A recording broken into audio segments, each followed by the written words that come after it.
Dear colleagues, why we should use digital mockup and why Blender software? Sometimes, we have only one chance to talk to the patient about aesthetic treatments.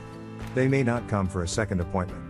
We can do the scanning in a couple of minutes, and then in 15 minutes we can prepare the digital mockup and show it to the patient. Then the patient can have an idea about the outcome, and may give us a chance for the second appointment. Or they can wait for just 45 minutes for the model to be printed. Then we can apply it to the patient's mouth, and can convince them easily. We can do everything in our clinic, so it takes very little time. If we want to do any changes, it takes just a couple of minutes, and print the model again. We can use the patient's own teeth forms to prepare the mockup. Also, we can use an STL tooth library. We can create our own tooth library as well. We can choose different teeth from different libraries. For example, we choose centrals from catalog A, laterals from catalog B, and one canine from C and the other one from D. It's up to us. We can copy and mirror the patient's existing teeth as well. We can duplicate the design and make 2 or more options at the same time.